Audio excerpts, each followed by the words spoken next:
하나님 말씀은 신약성경 베드로전서 3장 1절 2절 말씀입니다.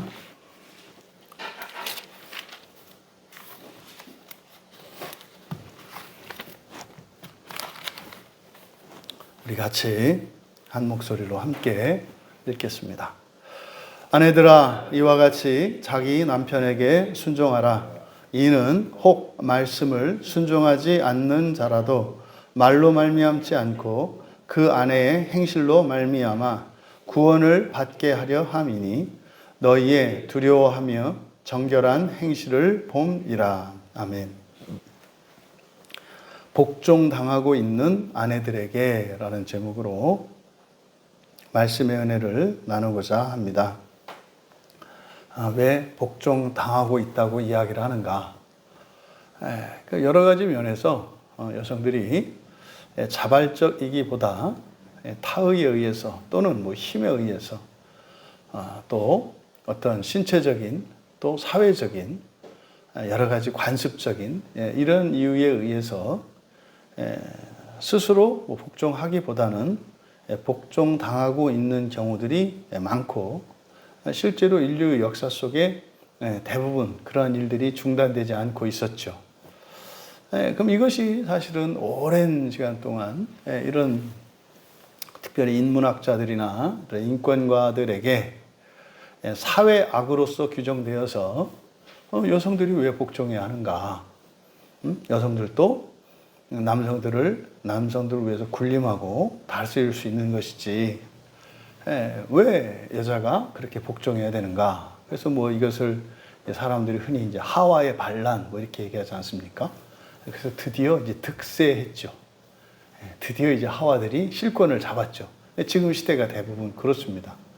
심지어 교회에서조차 목회자들의 입에서조차 여러분들이 인생을 살면서 새 여자의 말만 들으면 되는데 이제 이렇게 이야기를 하면서 아내의 말을 남편들이 들어야 한다고 이렇게 얘기를 합니다. 그래야 가정이 편하고 또 아내 말 들어서 나쁠 거 없고 안 되는 집 없다. 심지어는 아내 말만 들으면은 그 집은 잘 살게 되고 행복할 것이다. 이 근거가 뭐죠? 정말 그런가요? 그것은 성경적이지도 않고 사실적이지도 않습니다. 그것은 정말로 이 시대에 굉장히 심각한 오류 중에 하나입니다. 그러면 제가 여자는 무조건 남자에게 복종해야 되나? 이 얘기 하려고 하는 게 아니죠. 누가 누구에게 복종을 하면 어떻습니까? 그게 문제가 되나요? 근데 이 복종이라고 하는 주제는 말입니다. 성경에서 굉장히 중요한 주제예요. 굉장히 중요한 주제입니다. 실제로 그래서 이 복종한다는 말이 복음서에서 몇 번 사용되지 않아요. 그러니까 마태, 마가, 누가복음에 가서야 기껏해야 이제 사용이 되는데, 이제 사실 이것을 지금 앞에서 2장에서 사실은 종과 상전과 하인의 관계, 거기에서도 무조건 복종해라 그랬지 않습니까? 그 맥락 속에서 이어지는데, 사람들이 살고 있는 사회는 이렇게 운명 지워지는 어떤 신분 제도가 있습니다. 이것이 과거에는 이런 노예 제도가 일반화되었을 때 사람이 물건 취급받으며 이렇게 주인에게 절대적으로 종들이 복종해야 되던 그런 때가 있었고, 또 우리나라도 마찬가지 아닙니까? 조선시대 때 그 남존 여비 사상이 너무나 뚜렷해서 정말로 여자는 무조건 남자들에게 복종해야 되는 것 같은 그런 유교적 가르침이 있었지 않습니까? 이것이 사실은 자본주의가 이제 첨예화되고 부자가 됐음에도 불구하고 이게 사라졌을까요? 그죠? 요즘 아내들이 남편 말 안 듣죠. 근데 누구 말 듣죠? 돈 주는 사람 말 듣죠. 그렇잖아요. 남편에게 복종하는 게 아니라 돈을 주는 사람에게 복종하잖아요. 여러분 잘 생각해 봐야 해요. 그러니까 이 복종의 문제는 단순히 어떤 사회적인 악습이나 잘못된 제도 이런 문제가 아니에요. 이 복종은 말입니다. 굉장히 영적인 문제고 이것은 반드시 극복해야 되는 겁니다. 그러면 그래서 이 말씀을 우리가 이 말씀을 통해서 조심할 것은 뭐다? 여러분 지금 베드로전서에서 주제가 뭐라 그랬어요? 첫째 부활이라고 그랬어요. 지옥 가지 않고 부활하는 거예요. 지옥 가지 않고 부활하면 그게 무슨 일입니까? 여러분들이 하늘에 있는 어떤 별을 창조주가 되어서 창조하는 거예요. 그때 일은요, 천사들을 부리면서 하게 된단 말이에요. 그럼 여러분, 바로 우리가 지금 다루고 있는 주제는 지금 베드로 사도께서 편지를 쓰고 있는 이 편지를 쓴 목적이 바로 그거에 관한 거예요. 그러니까 이거는 뭐 남자는 어떻고 여자는 어떻고 종은 어떻고 이런 어떤 관습이나 사회윤리 뭐 이런 걸 갖고 얘기하는 게 아니에요. 이거는 종말에 관한 이야기라고요. 그럼 이제 여기서 우리가 이 말씀을 읽어나갈 때 여러분들이 단순히 남녀의 관계, 가정에서 남편과 아내의 관계 이런 관점으로 보시면 안 된다 이 말이에요. 그러면 여러분들은 이 성경을 읽지 못하는 거예요. 이제 우리가 이제 살펴보겠습니다. 1절에서 먼저 아내들아 이와 같이 자기 남편에게 순종하라. 순종하라 밑줄 치시고요. 여기서 순종하다라고 하는 말이 휘포타소라는 말이에요. 휘포타소. 이 휘포타소는 순종하다라고 번역하면 안 된단 말이에요. 성경에서 순종하다라고 하는 말은 듣는 것이 우선이라고 그랬죠. 순종한다. 그러니까요. 뭐 학교에서 선생님이 막 수업을 해요. 강의를 해요. 그때 열심히 듣는 학생들 있잖아요. 이 학생들이 순종하는 거예요. 또 회사에서 이제 출근을 했는데, 뭐 내 직장 상사가 어떤 지시를 내린단 말이에요. 그걸 이게 순종하는 거예요. 실천은 그 다음이에요. 또 우리가 함께 이렇게 예배를 드리잖아요. 여러분, 누누이 말씀드립니다. 제가 설교하잖아요. 저는 듣지 않을까요? 저 듣는다니까요. 설교자에게요, 가장 큰 불행은요, 자기가 하는 설교를 듣지 못하는 거예요. 이게 저주입니다, 저주. 이게 설교자들은 정말 조심해야 되거든요. 그래서 설교를 하는 것은 저는 1인 2역을 하죠.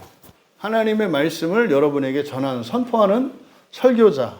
이게 선지자적 사명이죠. 하나님의 말씀을 선포하는 역할을 해요. 동시에요, 입은 선지자적인 계시를 선포합니다마는 귀는 저도 한 성도로서 들어요.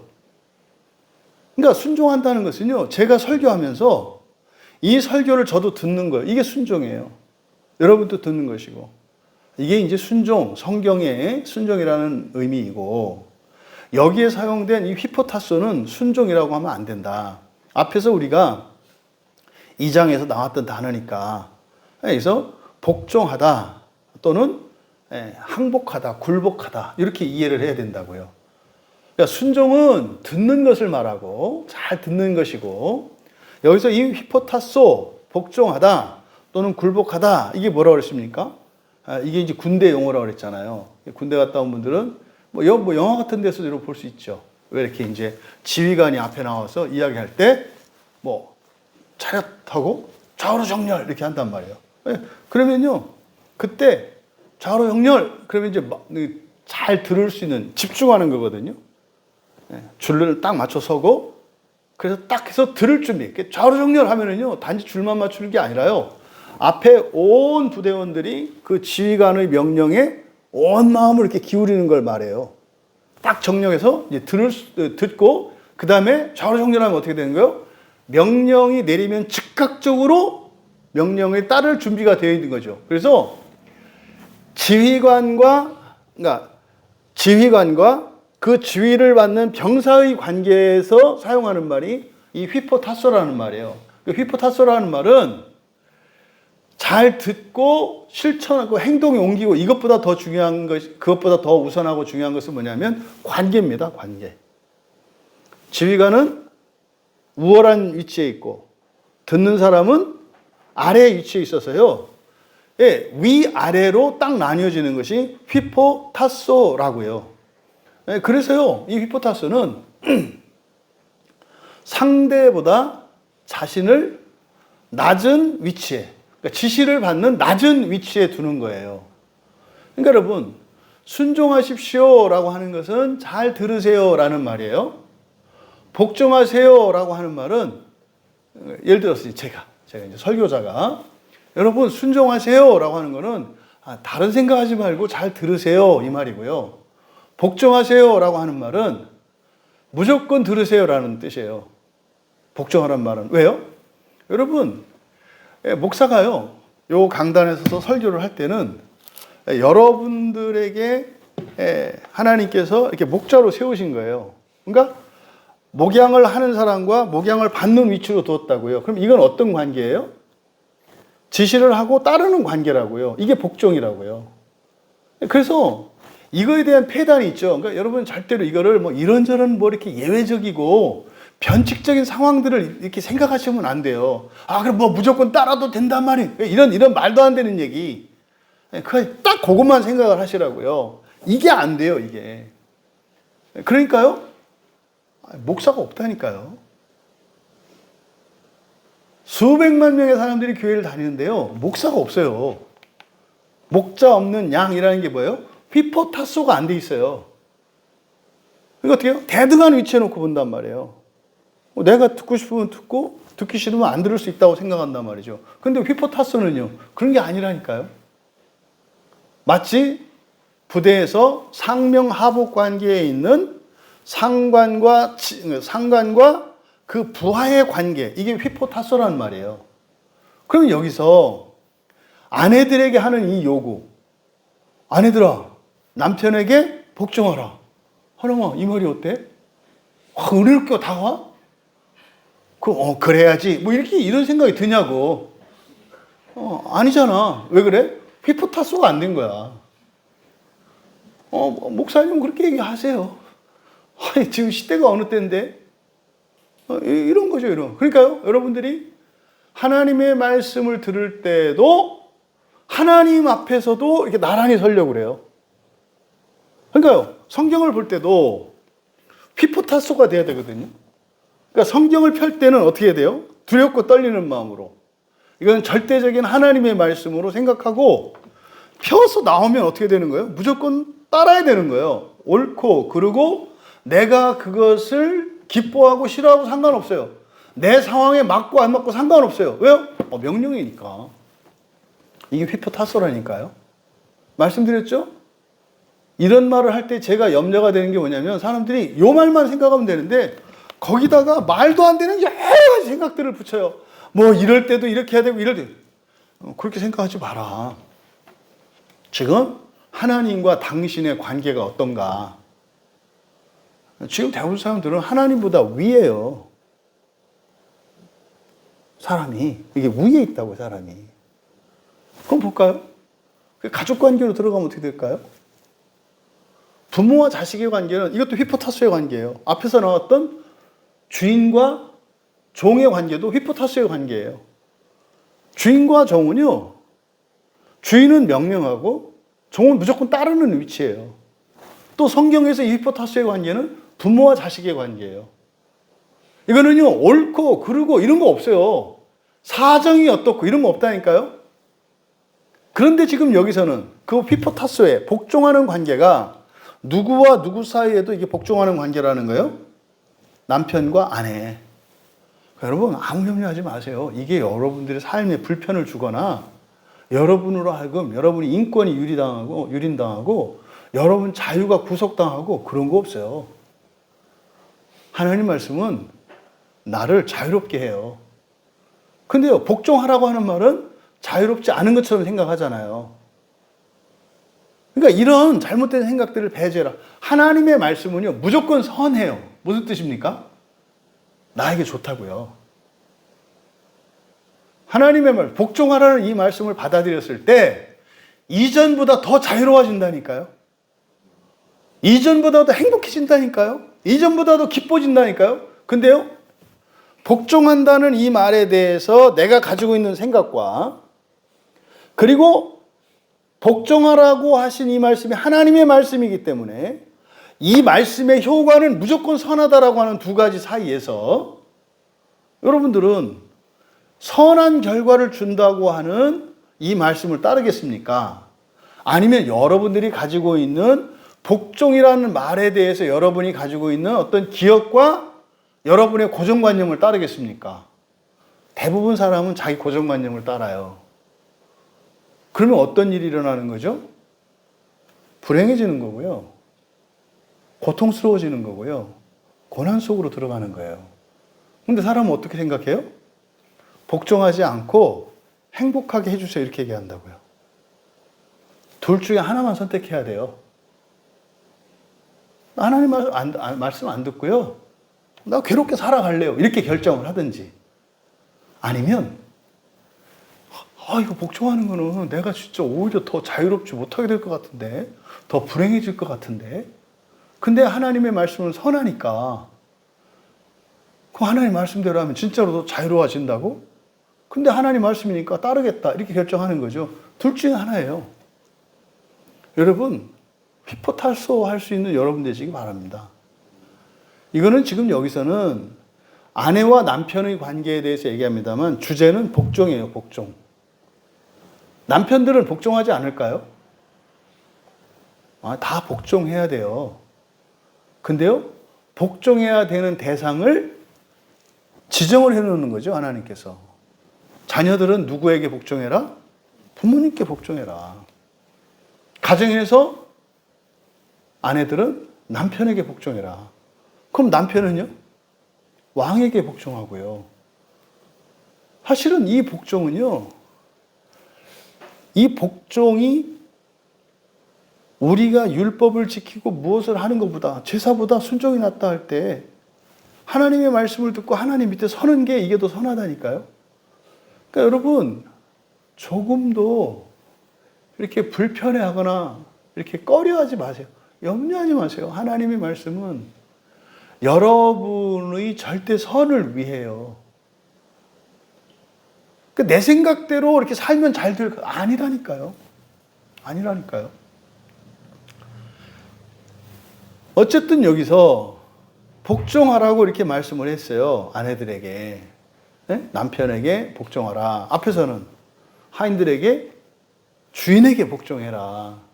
근데 주인이 말도 안 되는 주인이어도요. 그냥 주인에게 복종하라. 그러면요 해석이 달라진다니까요. 그럼 말도 안 되는 그런 악덕 주인에게 복종하라는 말입니까? 그럼 여러분이 알고 있는 하나님이 어떤 분이세요? 제가 알고 있는 하나님은요, 악덕 주인에게 복종을 제가 하면, 악덕 주인, 선한 주인이 아니고 악한 주인에게 복종했기 때문에 더 큰 복을 저한테 주실 거라고 저는 믿어요. 그 악한 주인에게, 그 악덕 주인에게 내가 복종을 하면 하나님이 그 악덕 주인을 바꾸실 거라고 저는 믿어요. 제가 악덕 주인에게 복종을 했기 때문에 이 나라와 시대가 더 복되고 자유로운 나라가 될 거라고 저는 믿어요.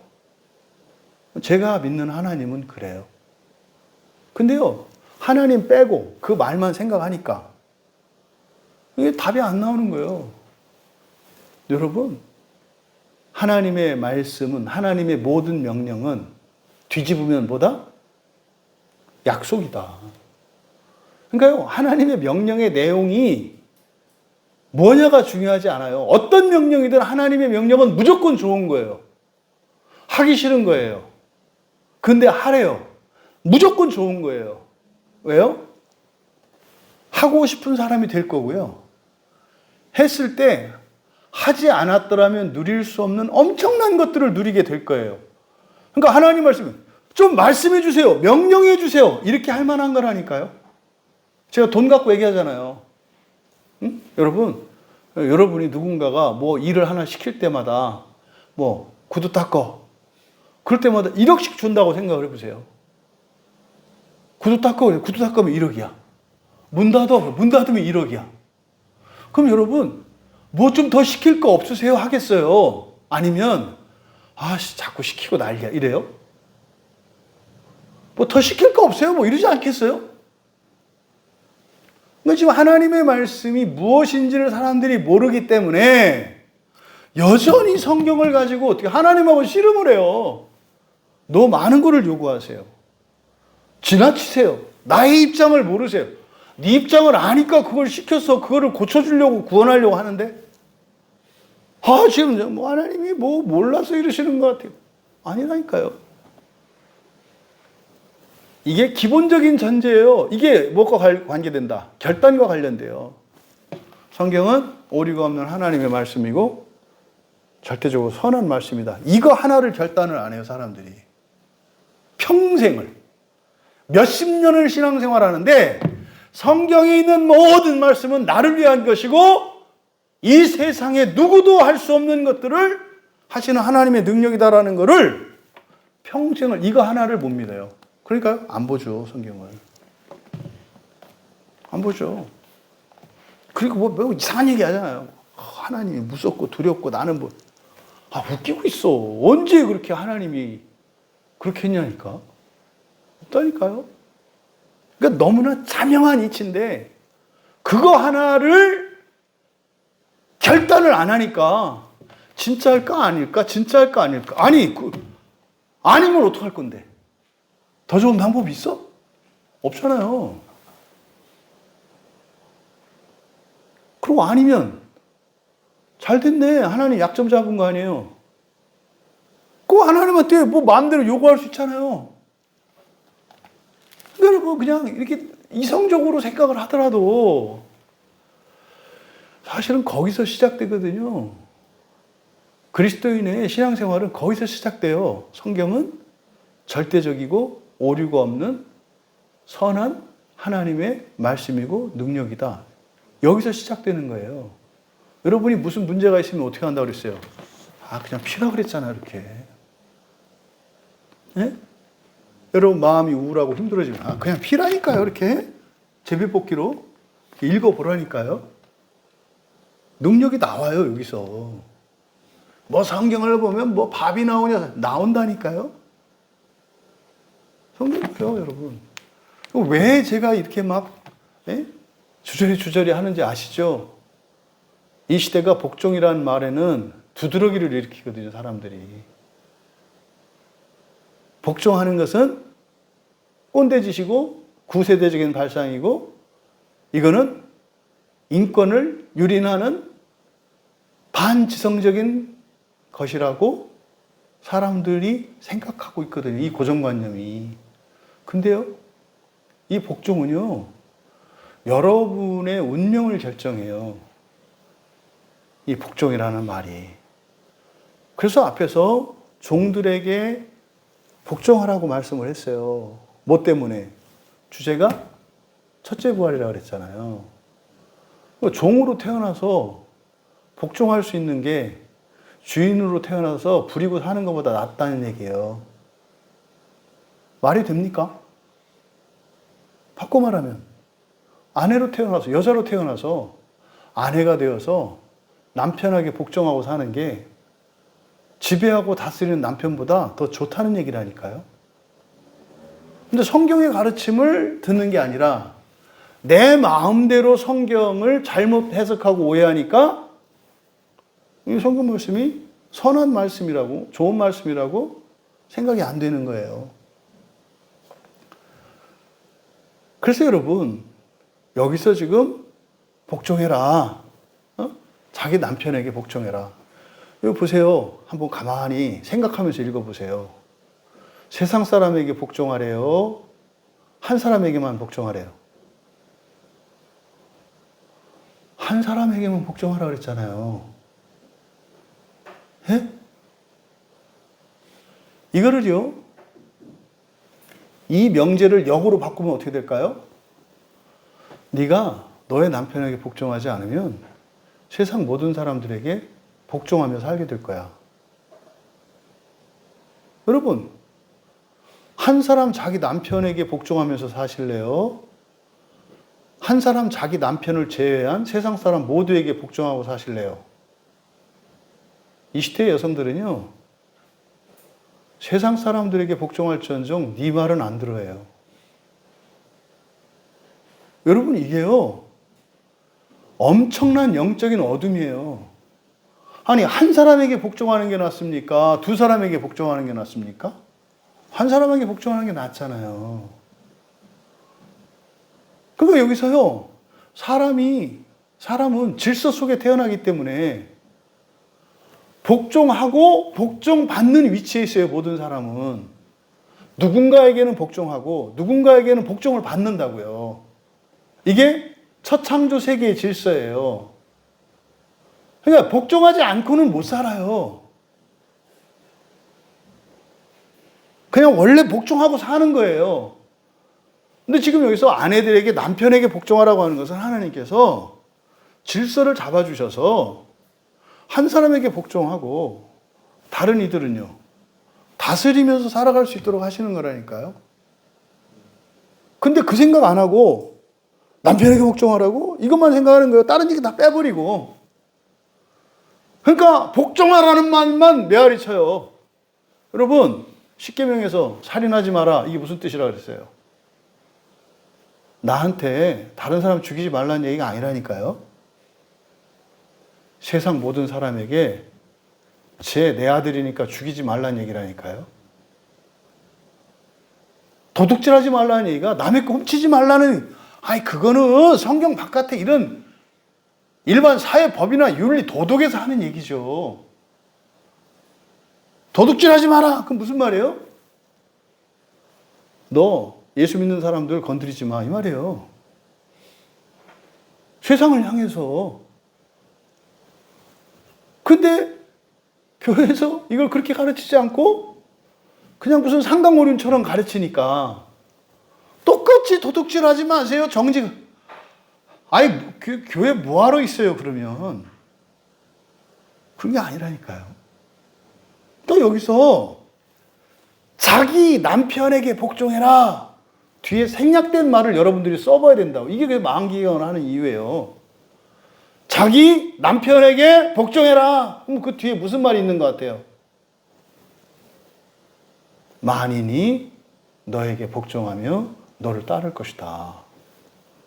이거 바꾸면은요, 남편에게 복종하지 않으면 만인이 너를 지배하려고 들 것이다. 왜요? 힘도 없고 능력도 없고 나이 어린 아이에게 부모님 말씀 잘 들어라. 무슨 말이에요? 부모님 말씀 잘 들으면은요, 밖에 나가서요, 잔소리 안 들어요. 그렇지 않아요? 오히려 칭찬받고 인정받고 상 받아요. 근데요, 부모님 말씀 안 들으면 어떨까요? 나가서 잔소리 듣고요, 매 맞고요, 욕 먹고요, 무시당해요. 그러니까 윤리적인 관점으로 성경을 보면 안 된다고요. 그러니까 그 뒷이야기, 감추어져 있는 이 이야기를 여러분들이 이렇게 마음으로 이해할 수가 있어야 돼요. 이게 누수의 변화라니까요. 하람아, 자기 남편에게 복종하라. 이 말이 조금 순화가 됐어?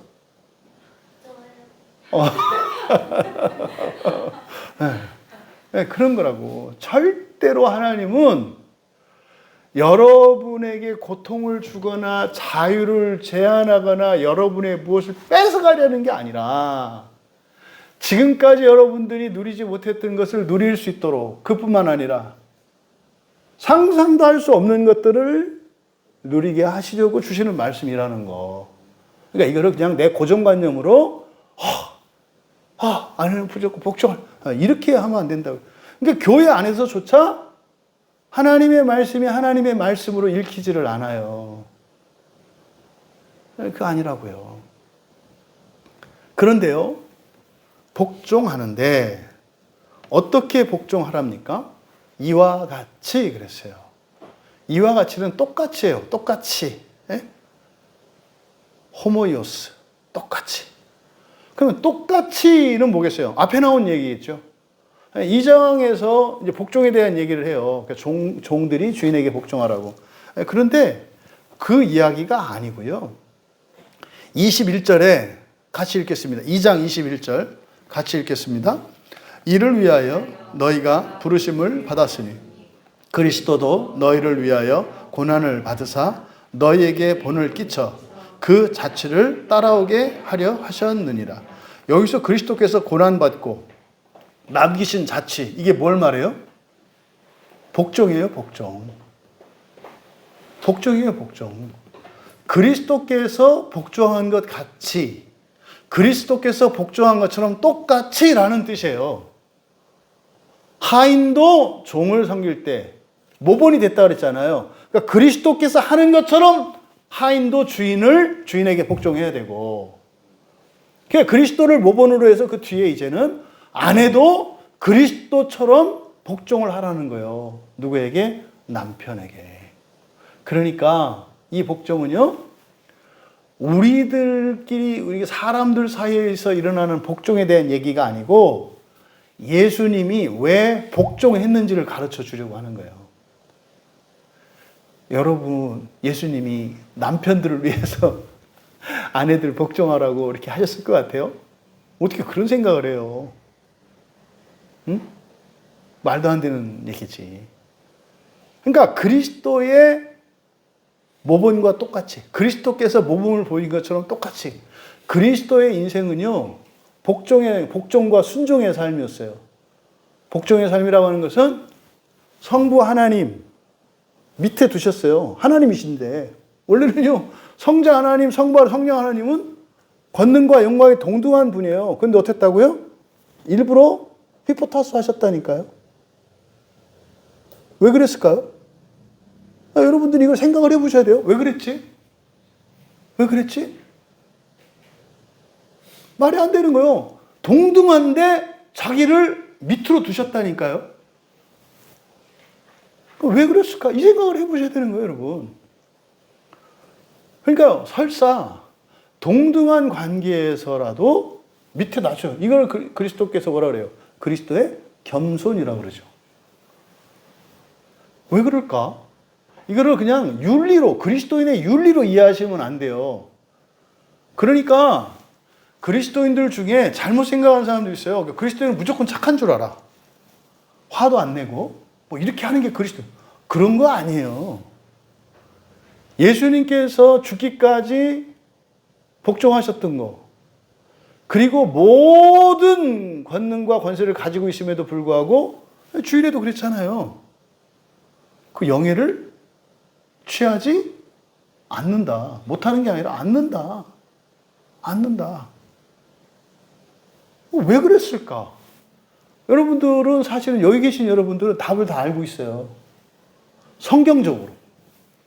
성경적인 답을 여러분들이 다 알고 있다고요. 알고 있으니까 제가 설교를 하는 거예요. 이제 제가 설교하고 나면 맞네, 내가 알고 있었네, 이렇게 하실 거예요. 그러니까 저는 여러분이 알고 있는 거를 아는 사람이고, 여러분은 여러분이 알고 있는 걸 모르는 분들이에요. 제가 하는 일은 여러분이 알고 있는 것을 알고 있다고 말을 해주는 거예요. 그러니까 웃기잖아요. 아는 건 여러분인데 여러분이 아는 걸 내가 왜 알아? 희한하지. 또 그 말을 들으면 또 맞네, 내가 알고 있었네. 이렇게 되고 이러면 이제 설교 잘한 거예요. 그렇게 되신다고. 그러면 이와 같이 똑같이 어떻게 해요? 주님과 똑같이 해요. 그러니까 이제 심각해지는 거예요. 아이고, 남편에게 복종하라는 말이 좀 듣고 설명하다 보니까 이제 조금 이제 마음이 좀 풀어져서 복종하겠어요 이랬는데, 아이고, 이게 수준이 예수님처럼이래. 그러니까 또 이제 한 번 또 이제 하려고 마음 먹었는데 뭐 이렇게 딱 멈춰 서는 거예요. 이와 같이라는 말에서. 그럼 여러분, 이 복종이 도대체 무엇이기에, 그리고 이 복종의 기준을 그리스도로 삼는 걸까? 이게 복종. 그냥 단지 겸손하고 좀 밑에 나중에 이런 얘기가 아니에요, 이거는. 지금 베드로 사도의 편지의 주제는 뭐다? 지옥 가지 않고 첫째 부활하는 거라고 그랬어요. 그것에 관련된 얘기예요. 그러니까 이 복종은 무엇과 관련돼 있어요? 첫째 부활과 관련이 있다고요. 첫째 부활과 관련이 있다는 것은 뭡니까? 지옥까지 않는 거예요. 지옥까지 않는 거. 그럼 반대로 얘기하면 복종하지 않으면 뭐 한다는 거예요? 자신 있게 얘기하세요. 아내가 남편에게 복종하지 않으면 뭐 하는 거라고요? 확실히 지옥 갑니다. 제 얘기가 아니라니까요. 그 이야기를 하는 거예요. 확실히 지옥 간다니까요. 그럼 뭐 페미니스트들이나 여권 운동가들 이 얘기 들으면 아마 와서 데모할 거예요. 아니, 저 무슨 이단 같은 저 이 멱사놈 지가 남자니까 교인들한테 지옥 가지고 협박해서 남편 말 들으라고 하네. 그 얘기하는 거 아니에요. 성경 말씀을 드리는 거라고. 그러니까 이게 그냥 남자, 여자, 무슨 가정, 시대 뭐 이런 얘기가 아니라니까요. 여러분 성경에 볼까요? 베드로 사도의 편지잖아요, 이거는. 그렇죠? 근데요. 바울 사도도 똑같은 말씀을 하세요. 바울 사도도. 그 대표적인 게 에베소서 5장이잖아요. 네, 에베소서 5장 22절과 24절에 아내들에게 남편에게 복종하라고 얘기를 한다고요. 근데요. 에베소서 5장 22절에서는요. 주께 복종하는 것처럼 그래요. 그러니까 남편을 누구처럼 생각하라는 거예요? 예수님처럼 생각하라는 거예요. 그게 무슨 말일까요? 여러분이 여러분 남편을 대하는 태도가 주님에 대한 여러분의 수준이고 믿음이라니까요. 사람들은 그 생각 안 해요. 아니에요. 저는 주님은요, 나의 주님이시고요, 주님을 사랑하고요, 전적으로 우리 주님은 제가 얼마든지 복종할 수 있어요. 근데, 그건 왼수거든요. 이것도 문제고, 저것도 문제고, 저것도 문제고. 베드로 사도가 말씀하셨던 것을 바울 사도께서는 여자들의 경우에 그 사람과 예수님의 관계를 알 수가 있대요. 뭘 보고? 남편에게 대하는 태도를 보고. 그러니까 이 부부관계가 단순한 인간의 어떤 뭐 사랑 이런 얘기가 아니라니까요. 하늘에 계신 우리 주 되신 예수 그리스도에 대한 나의 존경심과 경외심과 믿음이 어떤지를 알 수 있다는 거예요. 무엇을 통해서? 남편에 대한 나의 태도를 보고 절대적인지 상대적인지 이걸 안다는 거예요. 그러면요. 하인들의 경우에는 주인에게 대하는 그것을 보고 주님과의 관계를 알 수 있다는 거예요. 자녀들에게는 부모에게 대하는 태도를 보고 예수님께 어떤 마음을 갖고 있는지 알 수 있다는 거예요. 말씀드렸잖아요. 부모 속썩이고 그게 잘못하는 건지도 모르고 죄책감도 안 느끼고 회개도 안 해. 100% 지옥이라니까요. 전 자신 있게 얘기할 수 있어요. 1년 12달 동안 안부 전화 한 번 안 해. 무조건 지옥이라니까요. 확실해요. 그러니까 이렇게 사람들이 감정적으로, 심리적으로 막 상상을 해요. 그러니까 기독교 신앙이 실존적이지가 않아요. 그러니까 이상한 사람들로 돼가잖아요, 교회가. 여러분, 지옥 가고 싶으신가요? 지옥 가기 싫죠? 그러면은요, 복종해야 되겠구나. 이 말과 이 말 사이에는 우리에게는 이게 다른 말로 들려요. 지옥 안 가는 것과 복종하는 게 전혀 상관이 없는 다른 말처럼 여겨진다고요. 성경이 원래 그래요. 근데 그걸 믿음으로 받아들이잖아요. 그러면 그 말이 그 말이라는 것을 알게 돼요. 어떻게 될까요? 나의 지성이 변하고 감성이 변하고 의지가 변해요. 열심도 변해요. 아, 그 말이구나. 이 얘기는 아내가 남편한테 복종 안 했으면 무조건 지옥 간다. 이 얘기는 아니에요. 어떤 사람 이 얘기 들으면은 뭐야, 아까 또 안 하면 확실히 100% 지옥 간다 그러더니 또 복종하지 않았다 그래서 또 지옥 간다는 얘기는 아니에요. 뭐 한 입으로 이 말 저 말을 해. 이렇게 헷갈리게 듣는 사람은 믿음으로 하나님의 말씀으로 듣는 게 아니라 이성으로 들으려고 하기 때문에 모순처럼 들리는 거예요.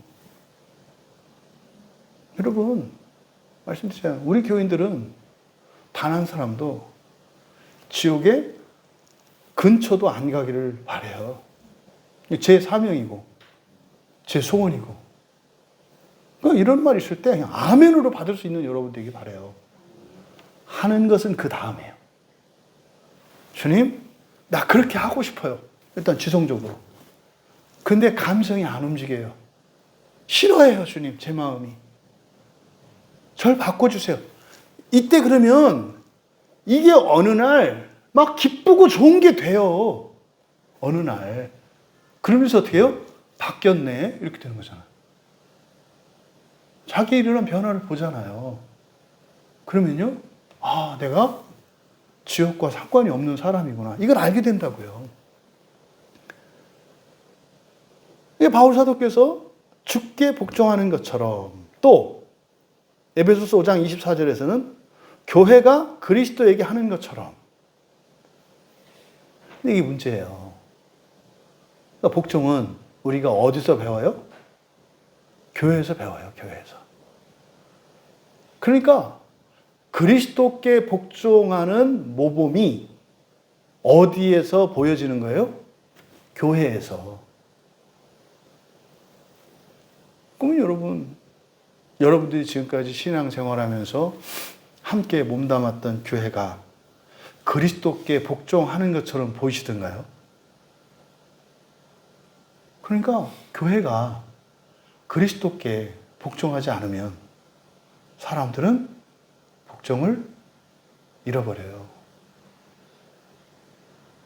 이미 교회가 그리스도께 복종하지 않은 지 오래됐습니다. 요새는 예수님도 오면은 교회에서 쫓겨날 판이요. 등록교회는 아니라고. 주민등록증 없다고.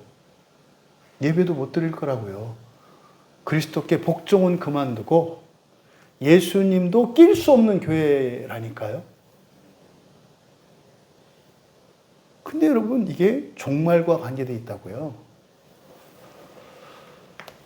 골로새서 3장 18절에서는요. 바울 사도가 아내가 남편에게 복종하는 게 마땅하다 그래요. 마땅하다라는 건요, 이게 맞는 거야, 안 하면 안 돼, 이 얘기가 아니에요. 딱 맞는 거다 이 말이에요. 왜 아내가 남편에게 복종하는 것이 딱 들어맞는 걸까요? 지옥 안 가는 거니까. 지옥 안 가는 거니까.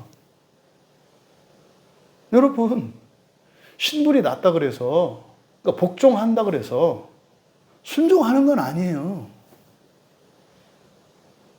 그런 건 아니라고요. 그건 또 다른 문제라니까요. 또 디도서 2장 5절에서는 이게 목회서신이잖아요.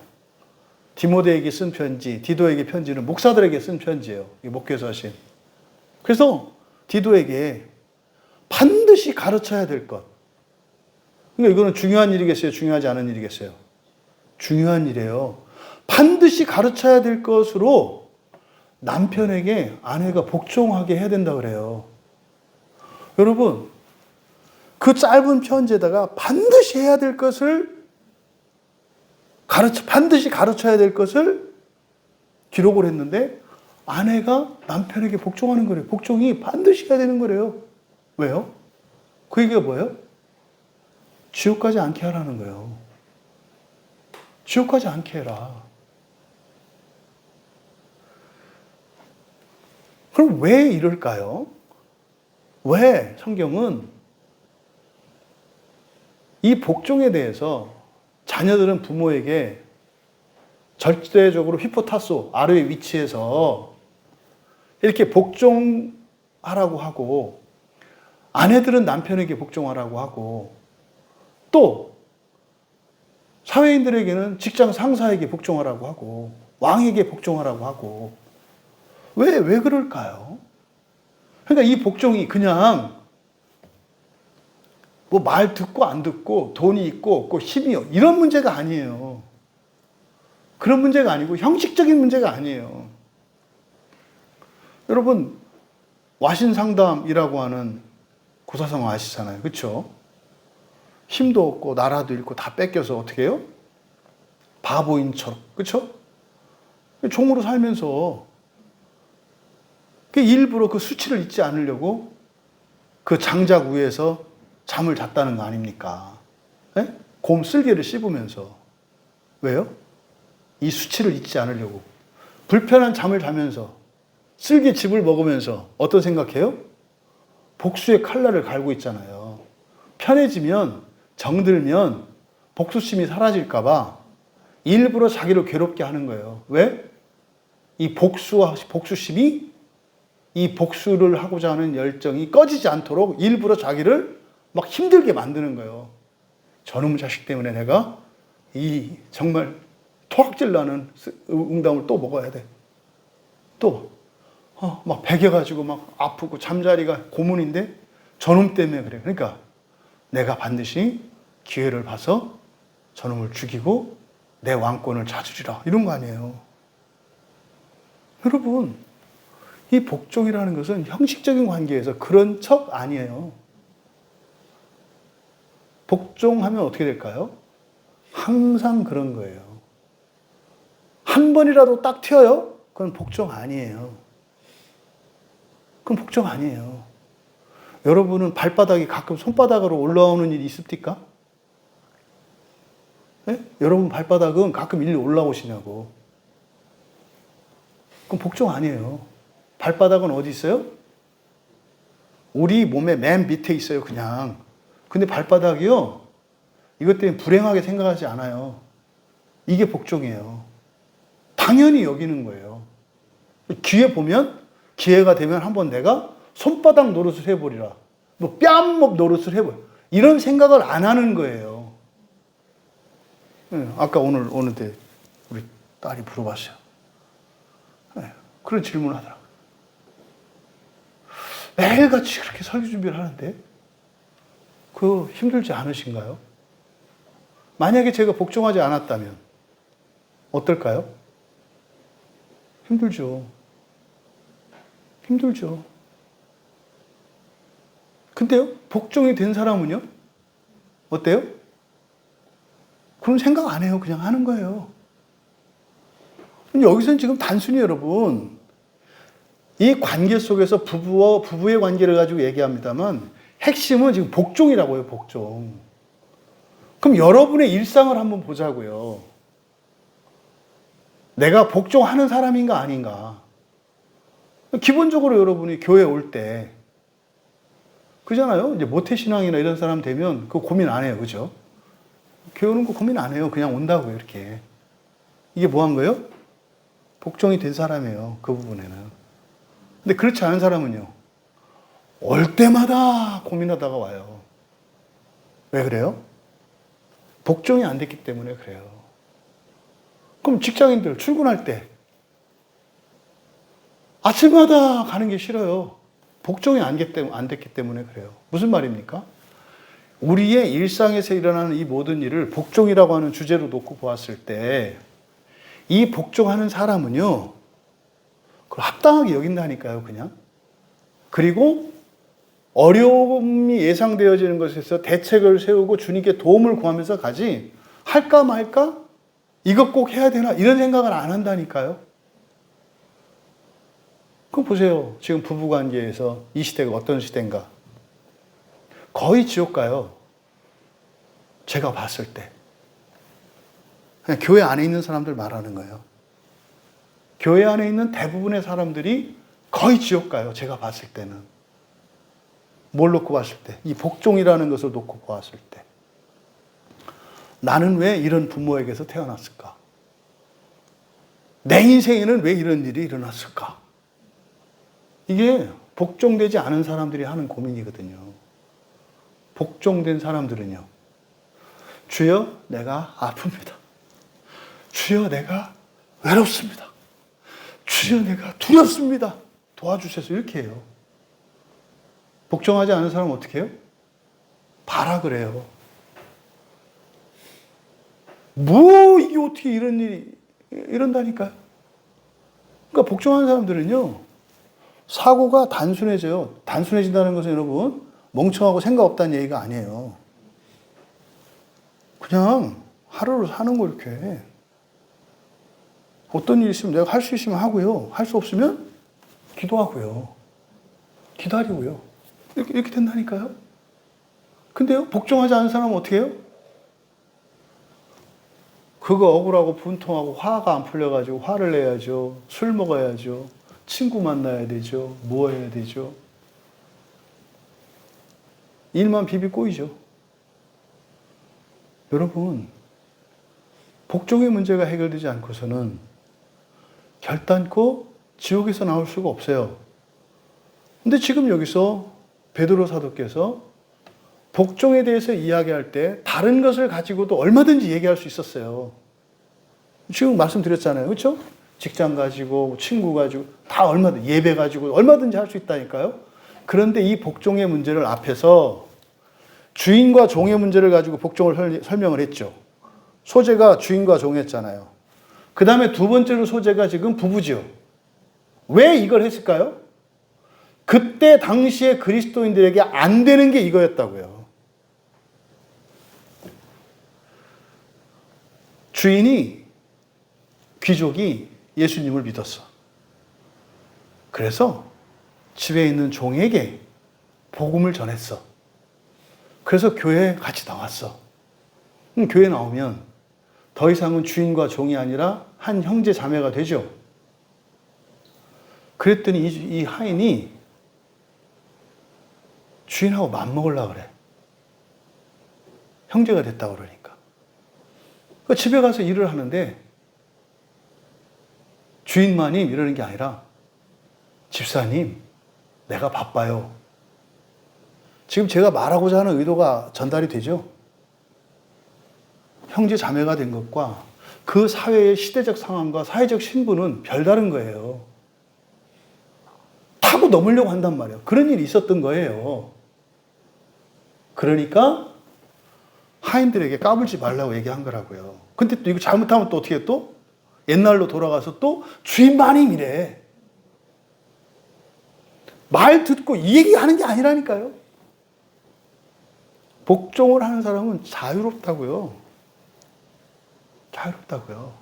또 지금 여기서 왜 부부관계 갖고 이랬을까요? 이미 이때 기독교인 부부관계 속에서 아내들이 남편을 올라타는 일이 이때부터 이미 있었던 거예요. 오늘날 한국교회 99.9%가 다 올라타고 있습니다. 여러분, 지옥 간다니까요. 이거 시작이 어디였죠? 에덴 동산이었어요. 에덴 동산이었다고요. 에덴 동산에서 하나님이 먹지 말라고 하신 금단의 나무의 열매를 누가 따먹었어요? 아내가 따먹었잖아요.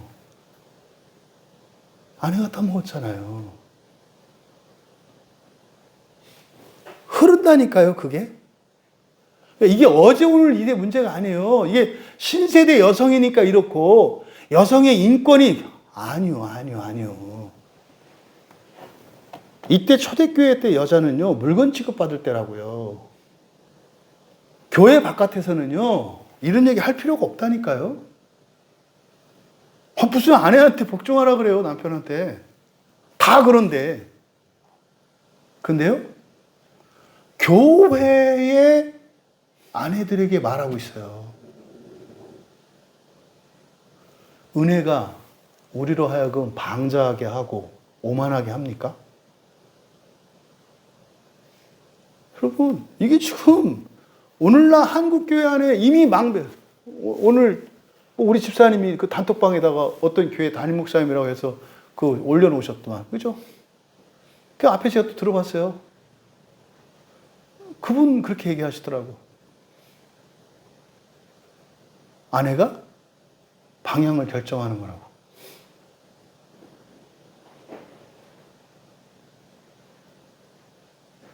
여러분,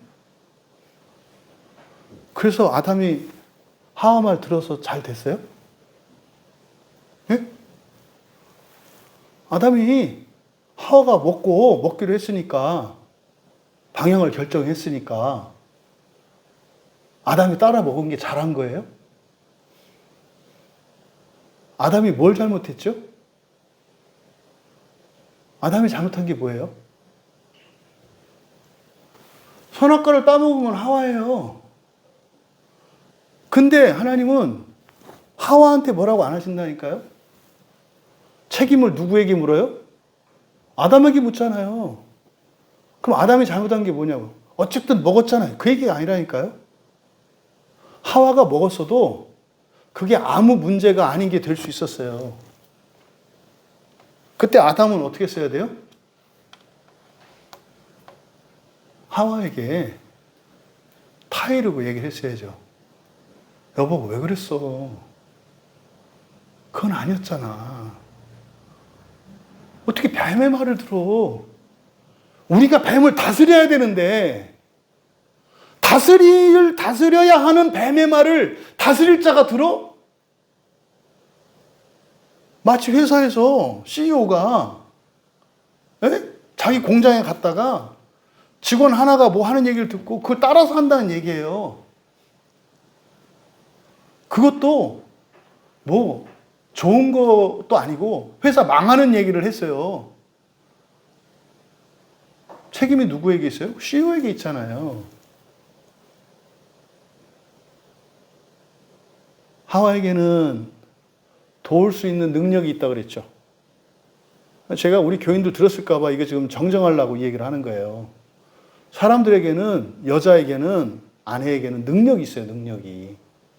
돕는 배필이라고 하는 에제르라고 하는 말이 뭐라고 그랬어요? 능력이 있다고 그랬죠? 능력을 가지고 있어요. 아담에게는, 남자 이씨에게는 뭘 주셨어요? 주권을 주셨어요. 방향을 누가 결정해요? 주권자가 결정하는 거예요. 그런데 그 먹기로 한 그것을 누가 결정했어요? 하와가 결정했죠. 근데 이건 결정 아니에요. 자기의 의사표시를 했을 뿐이에요. 근데 아담이 결정 안 하면 돼요. 잘못했다라고 하고 회개해라. 이따가 여호와 하나님 오시면 내가 말씀드릴 테니까 잘못했다고 해. 이러면 끝나는 거예요. 근데 아담이 어떻게 했어요? 따라갔잖아요. 그 결과가 잘 됐어요? 에덴 동산에서 쫓겨났는데요. 어떻게 목사들이 아내 말을 들으라고 하죠? 지금 베드로서대의 말씀에 의하면 뭐 하라는 거예요? 전부 지옥 가라는 얘기예요. 어떤 분은 그러겠죠. 이 설교를 듣고 웃기는 소리 하고 있어. 그게 무슨 지옥 남편 보고 아내 말 들으라는 게 무슨 지옥 가는 소리야? 베드로 사도의 말씀이 그런 얘기라니까요. 아내들에게 아예 복종할 기회를 안 줘. 왜? 알아서 기니까.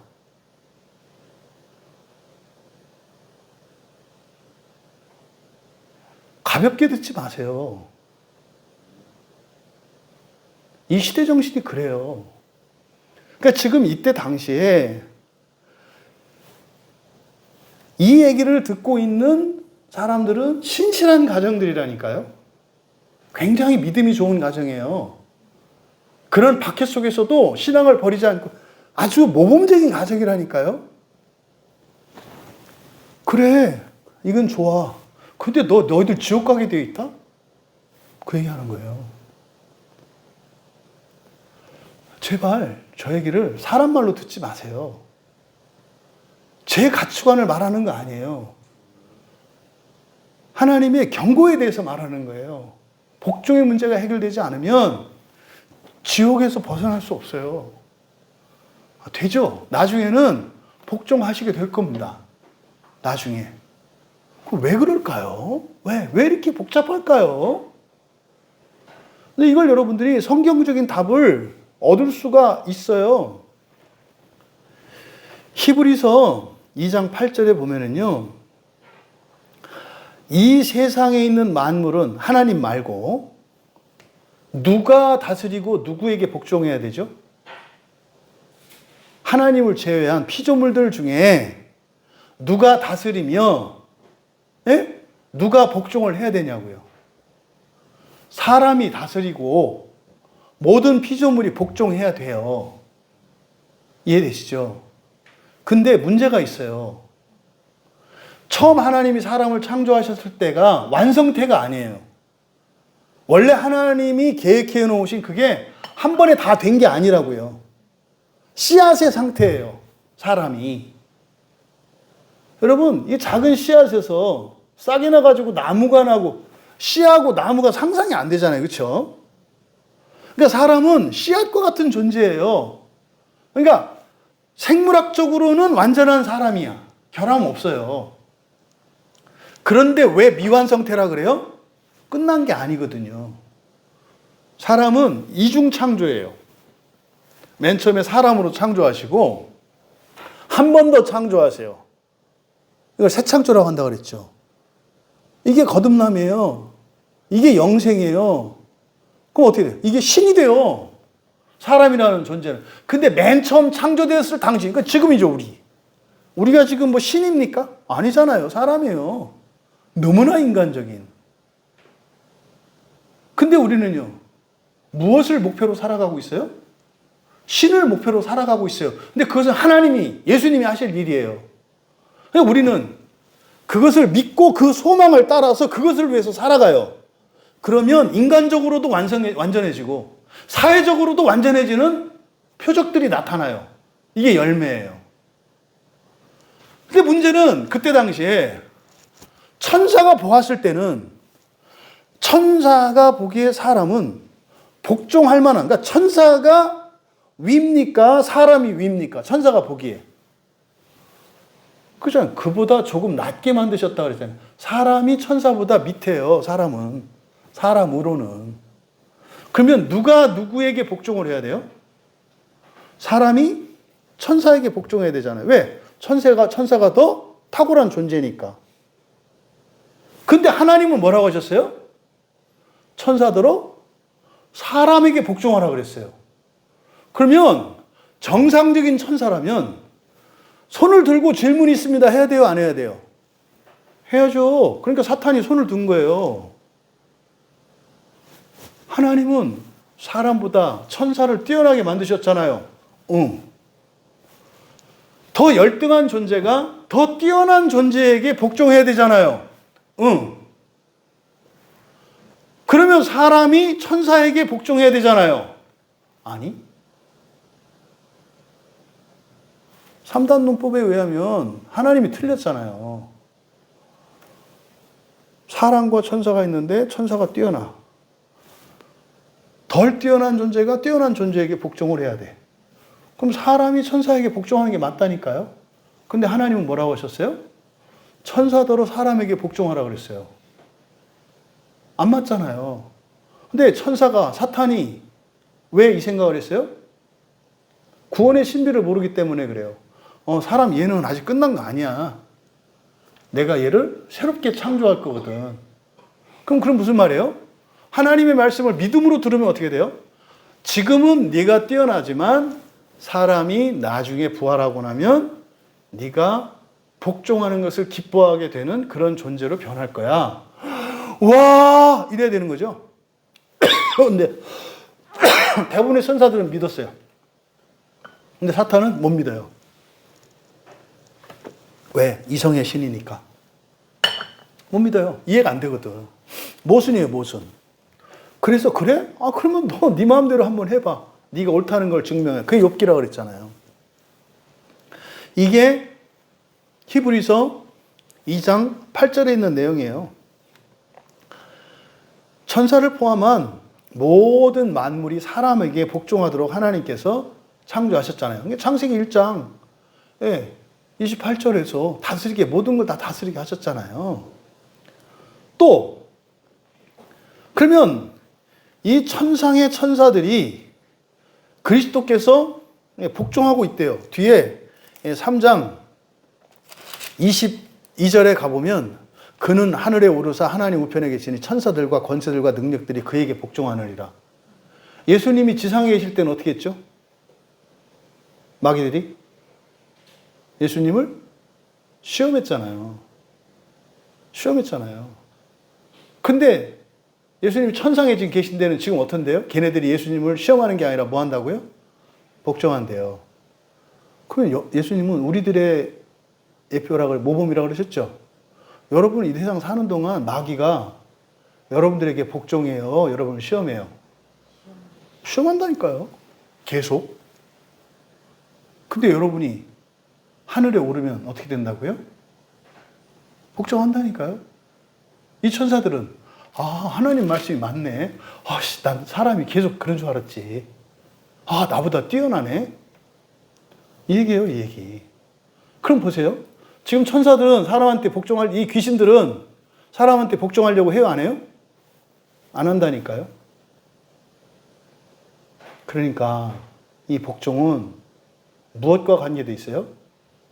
천사를 사람에게 복종시키려고 하는 하나님의 선하신 행동이에요.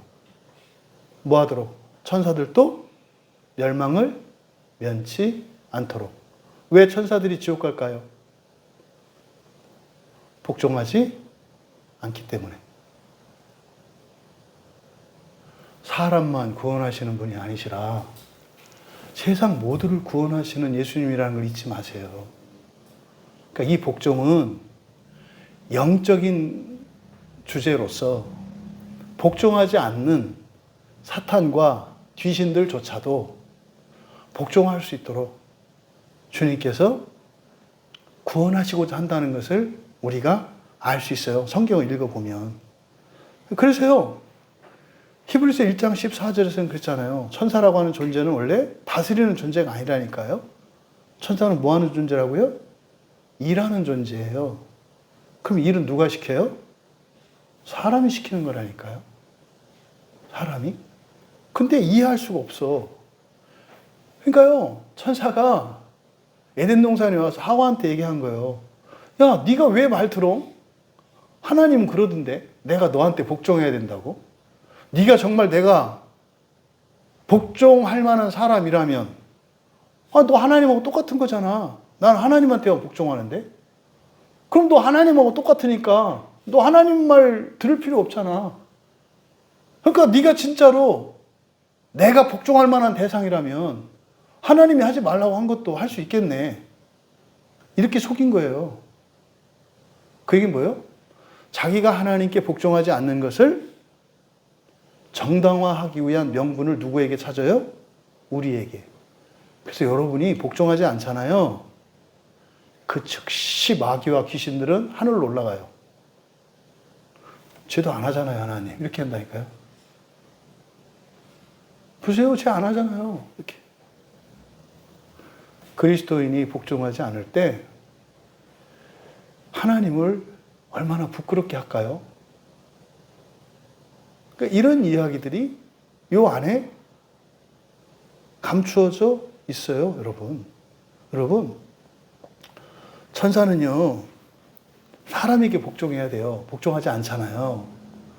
그러면 사람이 복종하지 않는 이유가 누구를 닮았기 때문이라는 거예요? 천사를 닮았기 때문이라는 거예요.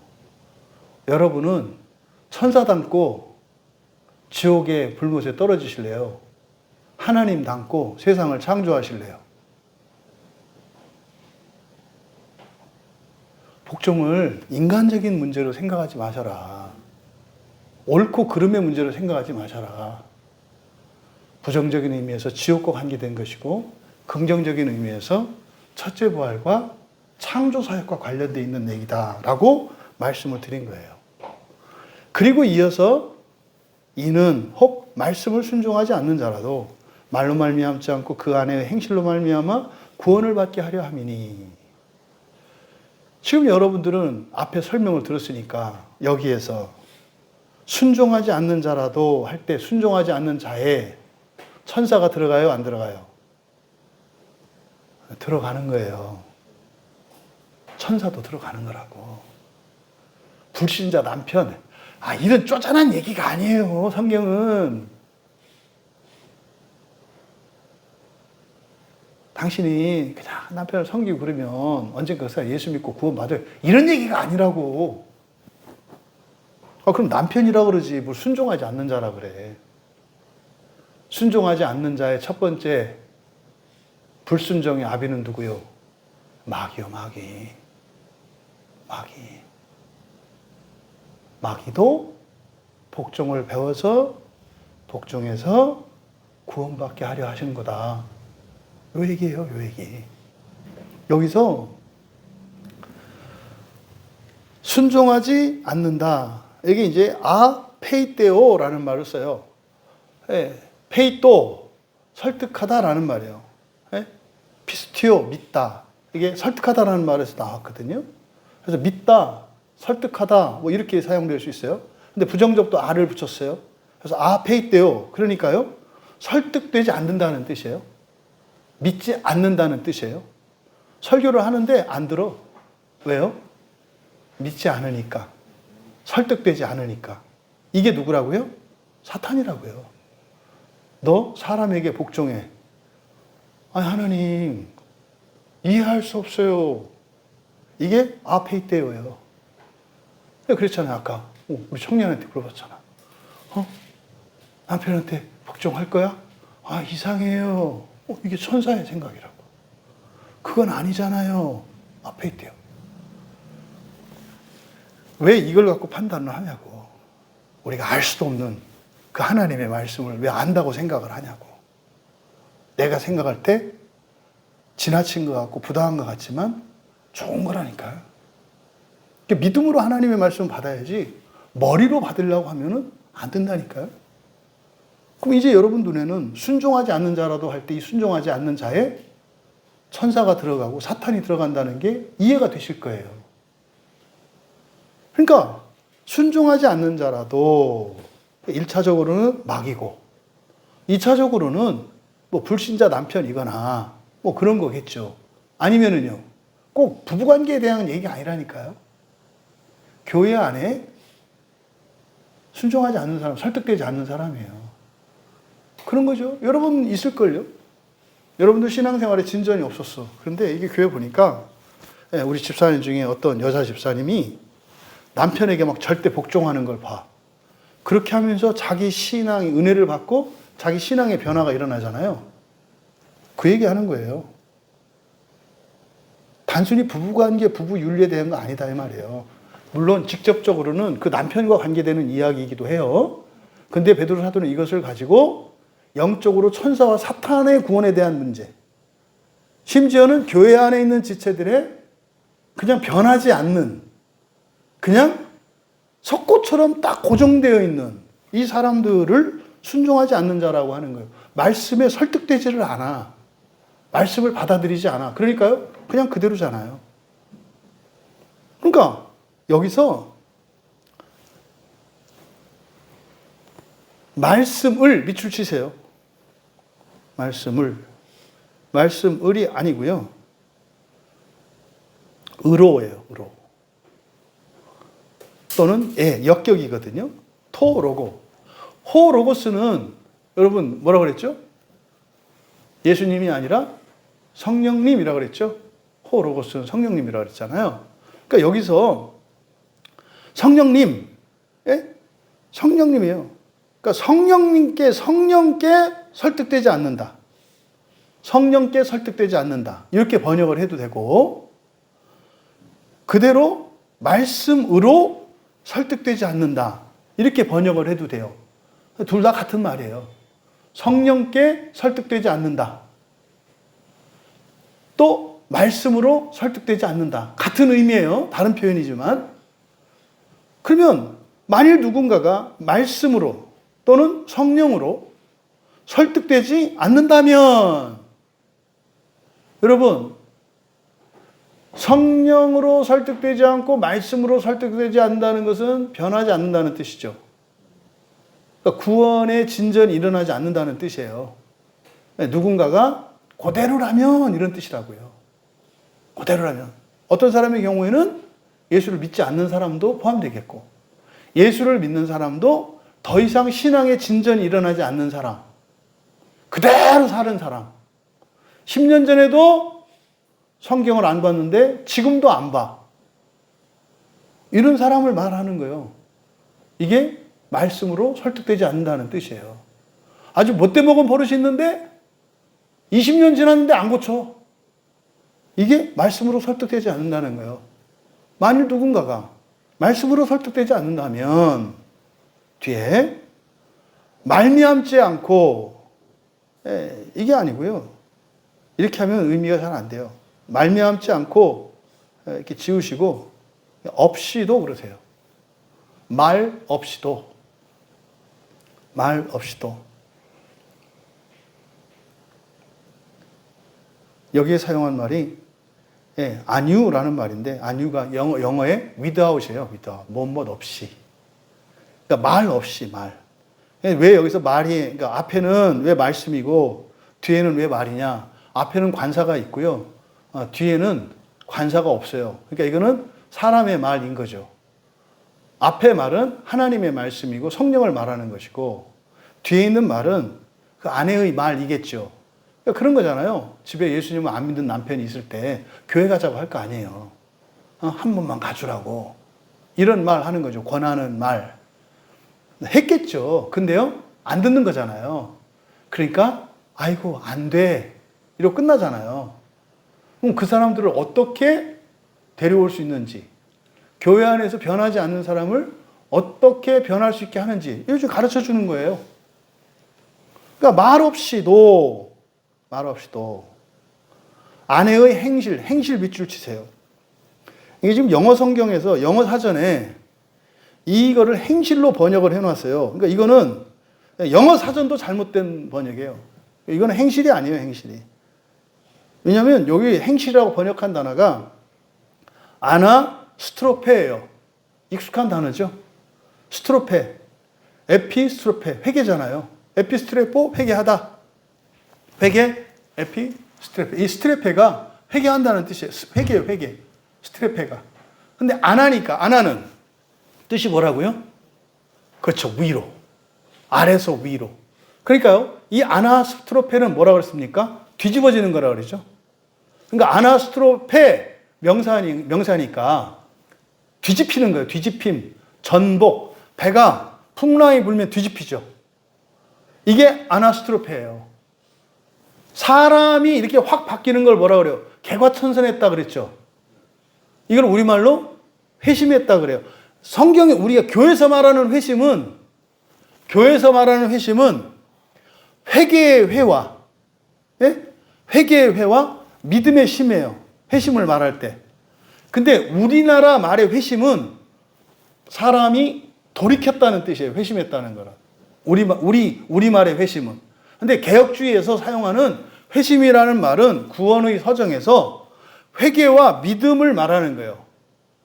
그러니까 이거 혼동하시면 안 돼요. 그래서 우리말의 회심, 옛날 사람들은 온 국민이 다 알던 그 노래가 있어요. 그게 뭐냐면 회심곡이라는 노래가 있어요. 유튜브 있는지 모르겠는데 오늘 집에 가셔서 회심곡을 한번 들어보시면은 이제 가슴이 메어지고 눈물이 착 나고 내가 얼마나 불효자인지 이게 생각이 날 거야. 그러니까 옛날 사람들은 회심곡 하면 다 알아요, 다. 그래서 우울하고 답답할 때 회심곡 딱 틀어놓으면은 모든 게 용서가 돼. 왜? 내가 너무 불효자라서. 인생이 막 허무해져. 이게 회심이에요, 회심. 그러니까 이 아나스트로페는 우리말로 번역하자면 이게 회심이에요, 회심. 그러니까 이거는요, 아내의 행실, 이때 그러니까 행실이라고 번역한 것은 적절하지 않다. 이 행실은 어떤 행실이다? 180도 바뀐 행실을 말하는 거예요. 180도 바뀐 행실. 그래서 이거를 회심이라고 번역하는 게 맞아요. 그래서 아내의 회심으로 말미암아 구원받다 밑줄 치세요. 성경은 구원받다 이렇게 되어 있지 않아요. 구원하다 소조거든요. 여기 사용된 말이 소조, 구원 아니에요. 여기에 사용된 이 말은 구원이 아니고요. 이거는 여기에 사용된 말은 케르다이노라는 말이에요. 케르다이노. 이 케르다이노는요, 얻다라는 뜻이에요. 얻다, 획득하다. 얻다. 이게 케르다이노예요. 그러니까 이게 번역을 구원을 받게 하려 하면 이렇게 하면 안 돼요. 여러분, 그러면 아내가 이렇게 회심하면 남편이 구원 받는다고요? 성경이 그렇게 얘기해요? 지옥 안 간다고요? 그러면 좋겠네. 되면 좋지. 말도 안 되는 소리예요. 말도 안 되는 소리예요. 그러니까 여기서 구원을 받게 하려 함, 이게 아니고요. 이거는 얻다요, 얻다. 그런데 이게 문제는 수동태야. 그러니까요, 획득되다. 이렇게 돼요. 획득될 것이다. 그러니까 이 사람이 구원을 받는 게 아니에요. 뭐라고요? 이 사람이 누군가에게 획득된다고요. 수동태라고요. 그래서 아내의 회심으로 말미암아 획득될 것이다. 획득될 것이다. 그가 획득된다. 그러면요, 그 사람이 뭘 얻는 게 아니라 그 사람이 누구의 것이 되는 거예요. 이해되시죠? 내가 얻는 게 아니라 내가 누구께 된다 이 말이에요. 그럼 누구께 된다는 얘기겠어요? 주님의 것으로 삼으신다는 뜻이에요. 주님의 것으로 삼으신다는 뜻이라고. 그게 구원받는 게 아니라 아내의 회심으로 말미암아 획득될 것이다. 왜 그럴까요? 그 아내가 불쌍하고 갸륵해서 그저 남편이라고 복종하니까. 복종이 이런 구원의 신비라니까요. 그러면 그 남편도 어떻게 한다? 주님이 내 소유로 삼으신다 이 말이에요. 뭐 하면? 아내가 복종하면.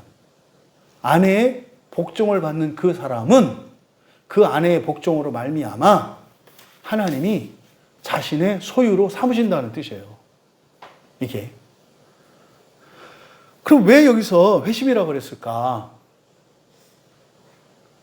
불복종의 원조가 누구라고요? 하와. 그러니까요, 남편한테 복종하지 않는 게 정상이에요. 복종하기 싫은 게 정상이고 복종하지 않는 게 잘못된 게 아니라 그게 정상이라고. 근데 그 정상은 결과가 어떻게 되죠? 지옥에 가는 게 정상이에요. 지옥이 정상이에요, 우리에게. 그래서 복종하기 싫어하는 거고 복종 안 하는 거예요. 근데 회심했대요. 지옥에서 하나님 나라로 목표가 바뀌었잖아요. 그러니까 절대로 복종 안 하던 사람이 복종하게 됐잖아요. 그래서 여기에 아나스트로페 회심이라고 이야기를 한 거예요. 근데 그렇게 하면 어떡하다? 남편도 하나님께 속한다. 사실은 이 내용 안에는 구원받는다는 의미가 되어 있죠. 근데 그 구원이라고 하면 안 된다. 왜? 그럼 성경이 헷갈려요. 헷갈린다고. 그래서 구원에 관한 것입니다만 구원은 아니다. 구원하고는 지금 차별화시키고 있다 이 말이에요. 소망을 가진 사람이다 이런 뜻이 되는 거잖아요. 그죠? 그러면 복종당하는 아내가 못돼 먹은 남편으로 인해서 억울한 일이 있을까요? 감사한 일이 있을까요? 감사하겠죠.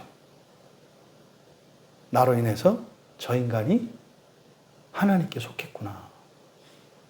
근데 여러분, 부부는 한 몸이니까 당연한 거 아닐까요?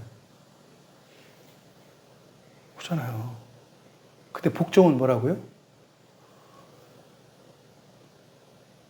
혼인신고 한 걸 갖고 부부인지 아닌지 보는 게 아니라는 거예요. 부부인지 아닌지 뭘 보고 안다고요? 복종하는지 안 하는지. 복종하는지 안 하는지. 결혼했어. 혼인신고도 했어. 아이도 낳았어. 복종하지 않아. 한 몸이 아니잖아요. 하나님이 부부로 세우신 목적은 둘이 한 몸 되게 하신 거잖아요. 앞만 잘 살아봐야 반쪽이에요. 그럼 반쪽 찾으러 어디로 가야 되죠? 지옥으로 가야지. 응? 폐차장 가서 부속 찾아야지. 지옥에 가서. 저기는 다 온전한 것만 있는데 온전한 거 쪼개가지고 채울 수 없잖아요. 그러니까 이성적으로 맞잖아요. 그러니까 복종의 문제는 어떤 뭐 인권 이런 게 아니라 지금 종말론적으로 영적으로 이해해야 되고, 이게 더더군다나 천사의 구원과도 관계된 얘기라는 거예요. 이런 방식으로 하는 일이 뭐라는 거예요? 하나님이 창조하신 모든 것을 구원하시고자 하시는 하나님의 뜻이, 그 선하신 뜻이 있음을 복종을 통해서 우리가 알 수 있는 거예요. 이어서 말로 말미암지 않고 그 안에 행실이 아니라 회심으로 말미암아. 그러니까 교회 가요, 뭐예요 할 필요 없구나, 이게 아닌 거예요. 이건 언제겠어요? 말로 할 때가 있고 말로 해도 안 될 때가 있다는 거죠. 그 말로 해도 안 될 때 더 이상 방법이 없다, 이게 아니라는 거예요. 뭘로 할 수 있다? 복종으로. 그러니까 복종은요, 엄청난 능력이죠. 엄청난 능력이죠. 그러니까 여기서 지금 이 복종에 대한 가치와 의미가 굉장히 새롭게 드러나고 있어요. 이어 2절에서 너희의 두려워하며 정결한 행실을 봄이라. 여기 그냥 그대로 직역하면 두려워하며 밑줄 치시고, 두려워하며가 아니라 두려움으로입니다. 그들은 누구겠어요? 순종하지 않는 자들이겠죠. 순종하지 않는 자들이 두려움으로 너희들의 거룩한 회심을 보았기 때문이다. 이게 무슨 말이냐면, 남편에게 복종하는, 진심으로 복종할 때, 회심으로서의 복종이에요. 이렇게 하면 지옥 안 가는 거구나. 그리고 확정된 복종이에요. 억지로 하는 복종이 아니에요. 척하는 복종이 아니에요. 그러니까 남편이 만만해 보여도 그냥 복종하고 나를 낮은 자리에 위치해 있는 거예요. 돈이 있을 때는 말 듣다가 돈 없으니까 나가주고, 이런 거 말고, 바보가 되었고 전신불수가 되었고 능력도 없고 짐짝이 되어버렸어. 근데 아내가 그 낮은 자리에 위치해. 이걸 말하는 거예요. 언제나 공손함으로 남편을 대해. 이걸 말하는 거예요. 그것을 거룩한 회심이라고 하는 거예요. 거룩한 회심을 보면 어떻게 돼요? 두려운 마음이 생긴대요. 두려운 마음은요, 하나님에 대해서 갖는 마음이에요. 그러니까 복종하는 사람을 보면 누구를 보는 것 같다는 거예요? 하나님을 보는 것 같다는 거예요. 말로는 믿을 수가 없었는데 복종하는 사람을 보고 거기서 경외심을 느껴. 그런데 경외의 대상은 하나님이야. 그런데 그 회심이 거룩한 회심이야. 그래서 거기서 하나님의 형상을, 영광을 본다는 거예요. 그래서 획득된다는 겁니다. 여러분, 여러분들의 복종은 누군가를 구원의 길로 가기로 결단할 수 있는 은혜의 기회가 될 수 있다는 거예요. 근데 그게 남을 위한 것이 아니라 그것은 또한 뭐예요? 여러분 자신에게 남은 고난 없이, 지옥과 상관없이 첫째 부활의 영광에 참여할 수 있게 된다는 거예요. 복종당하는 아내들이요, 여러분들은 참으로 복되고 거룩한 이들입니다. 인생을 잘 사는 겁니다. 복종하며 사시는 여러분들 인생은 성공이에요. 여러분 인생 폈어요. 복종하며 사는 것은 수치스러운 것이거나 힘이 없는 억울한 그런 것이 아니라 지옥과 상관이 없는 첫째 부활의 약속을 받은 사람들이라는 것이에요.